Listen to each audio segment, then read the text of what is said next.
ઠીક છે દીદી, તો અમે લોકો જઈએ છીએ હવે. ઓકે ચાલ. ઓકે.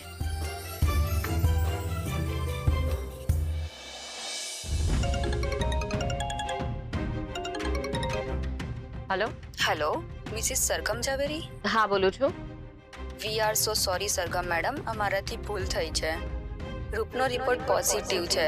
આ ખોટો રિપોર્ટ સેન્ડ થઈ ગયો છે. અમે ચેક કરી પછી ખબર પડી આ અમારી ભૂલ છે. શું? રૂપનો રિપોર્ટ પોઝિટિવ છે?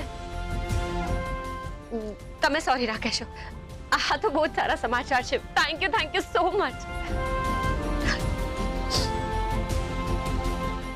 મોટી બા સાચું જ કહે છે. કાનો ક્યારેય કોઈને ખાલી હાથ નથી રાખતો.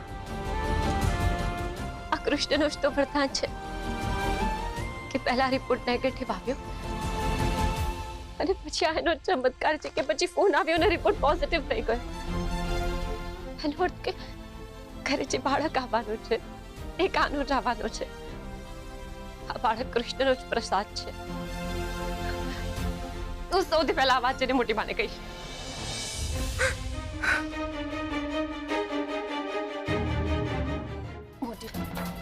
એ જે કે છે એ અસત્ય છે. કોઈ પણ વાતના દરેક પાસાને જાણ્યા વગર આપણે કોઈ નિર્ણય ના લઈ શકીએ. લજ્જા વહુ. લજ્જા ભાભી, આ સત્ય હશે તો? હોય જ ના શકે મીરા. અરે આમ તો રસ્તે ચાલતું કોઈ પણ આવીને દાવો કરે તો શું આપણે માની લેવાનું? સાચું એ જ છે કે આવી સ્ત્રીઓ જુઠ્ઠું બોલતી હોય છે. આમાં સત્ય શું હોય? સત્ય તો સૂરજ જેવું હોય છે. કાળા વાદળોને ઢાંકવા ઈચ્છે તો પણ ઢાંકી ન શકે. મમ્મી, જો મોટી બા ન્યાય નહીં કરી શકે તો શું એનો અર્થ એમ કે આપણી આખી જિંદગી ખોટી બની ગઈ? મમ્મી, આ કોઈ નાની વાત નથી. અહીંયા તો આપણા અસ્તિત્વ પર જ પ્રશ્ન ઉભો થયો છે. આપણું આખું જીવન એક પ્રશ્નાર્થ બની ગયું છે. હા, પ્રશ્નાર્થ થઈ ગયું છે એમનું જીવન. મોટી બા, આ ગાંઠ તમે નહીં ઉકેલો તો એમના સંબંધમાં ગૂંચ પડી જશે. શેની ગૂંચ મીરા? આવા જુઠ્ઠા લોકોને તો એવો પાઠ ભણાવવો જોઈએ કે ફરી કોઈની સાથે આવું કરવાની હિંમત ના કરે. હવે આ રહસ્ય ત્યારે જ ઉકેલાશે જ્યારે પોખરાજ આવીને એના મોઢેથી સત્ય બોલશે. ગમે તેટલું કરે મોટી બા, પણ હું માનવા તૈયાર જ નથી. હું પણ જોઉં છું કે અનસુયા જુઠ્ઠું બોલીને પોતાનો હક કઈ રીતે જતાવે છે. હક? મને કોઈ હકની જરૂર નથી, પણ તને તારો હક તો મળવો જ જોઈએ. બેટા, મારી તો જિંદગી પૂરી થઈ ગઈ છે, પણ તારી તો હજી શરૂ પણ નથી થઈ. દીકરા, કોઈ જાણે કે ન જાણે પણ ઈશ્વર તો જાણે જ છે કે આપણે કઈ જ ખોટું નથી બોલ્યા. અને આ સાબિત કરતા મને વાર નહીં લાગે. સત્ય સાબિત કરવા માટે મને તારા પપ્પાની પણ જરૂર નથી. પણ મમ્મી પપ્પા આવું શું કામ કર્યું હશે? દીકરા, એમણે જે કર્યું એ કર્યું. એના પર પ્રશ્ન ઉઠાવવા કરતા પ્રેમથી આપણે આને સોલ્વ કરીશું.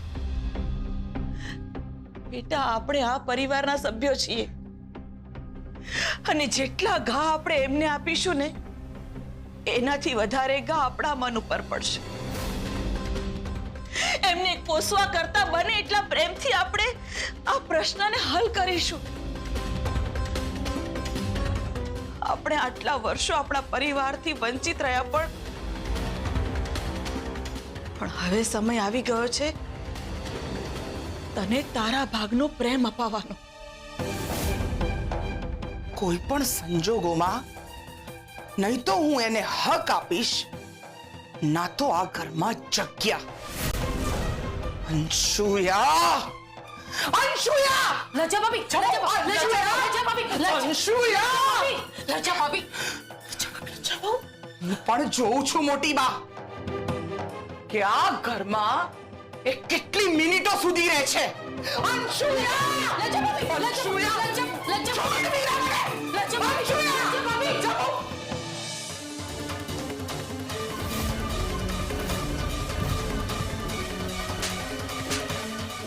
મમ્મી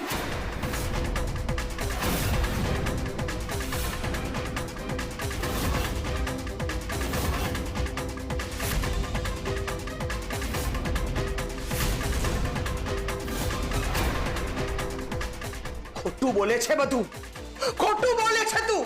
આ બધા નાટકો બંધ કર અને નીકળ મારા ઘરમાંથી. અરે નીકળ! મમ્મી લજ્જાંતી આ કેવું વર્તન છે? તારી માં ખોટું બોલે છે. લજ્જાંતી બધું જ ખોટું બોલે છે તારી માં.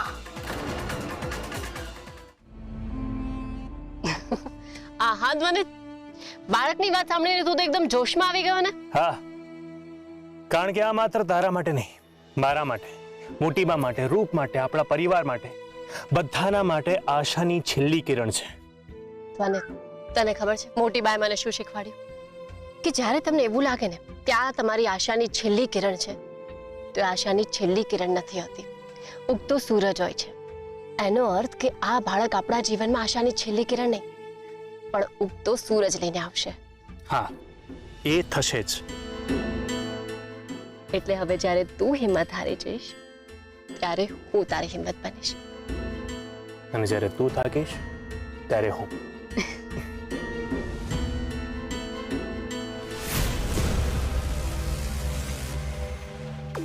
શું કરે છે? કરે છે શું આ લોકો? સાહેબ ખેતર સાફ કરી રહ્યા છે. આ લોકોની હિંમત પણ ગજબ છે. વાહ!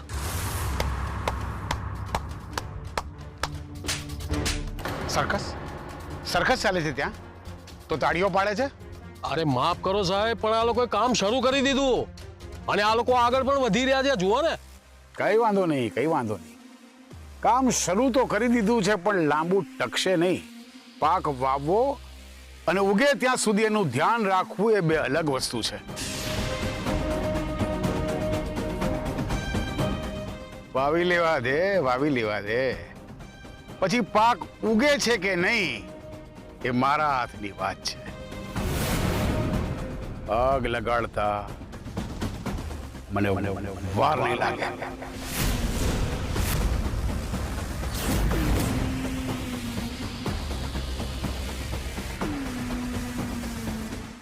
આ વિષય ભલે અમારા માટે નવો છે, પણ જો મહેનત કરીશું તો બધું જ શક્ય થઈ શકે છે.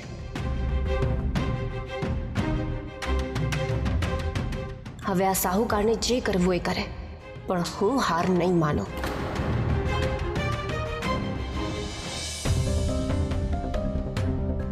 ક્યાં છે પોખરાજ? અરે વલસાડ આવ્યો છું કામથી. બોલને કઈ કામ હતું? અત્યારે એ કામથી બહાર છે. આમ તો એમનું કામ છોડીને આવશે નહીં, એટલે એવું કંઈક કહેવું પડશે કે એનું બધું કામ છોડીને આવી જાય. એટલે મારે અત્યારે આ બધું ના કહેવું જોઈએ. કે જ્યારે અહીંયા આવશે ત્યારે મળીને જ વાત કરીશ. અરે ક્યાં ખોવાઈ ગયો? બોલને. કંઈ નહીં, એક સરસ ડીલ હતી. 2-4 દિવસમાં લાખો રૂપિયા ઉતરે એમ છે. હે? તો એમાં શું છે? હું આવી જાઉં છું ને. પણ પાર્ટી રાહ જોવા એમ નથી. વલસાડથી અમદાવાદ આવતા કેટલી વાર? કાલે ને કાલે અમદાવાદ આવું છું. તું પાર્ટીને હોલ્ડ કરી નાખ એટલે ડીલ ફાઇનલ કરી દઈએ. આમ લાખો રૂપિયા થોડા જતા કરાય. ઠીક છે, હું પાર્ટીને રાહ જોવાનું કહું છું.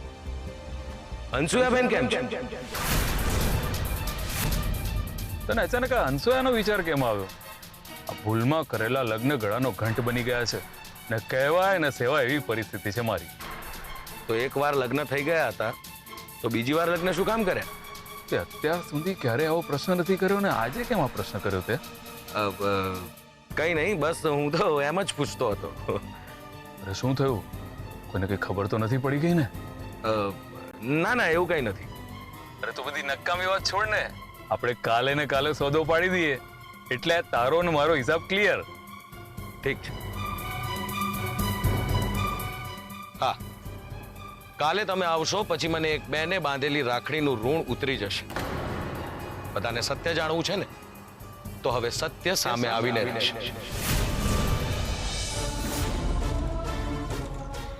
એ અનસુયા સાબિત કરે એ પહેલા હું જ સાબિત કરી દઉં છું કે એ જુઠ્ઠું બોલી રહી છે.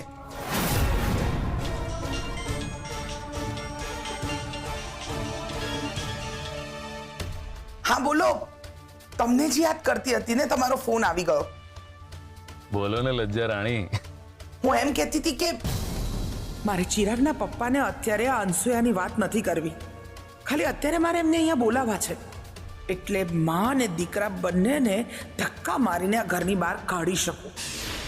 હાલો, અરે ક્યાં ખોવાઈ ગઈ? અરે અહીંયા જ છું. હા તો બોલ ને, શું કામ હતું?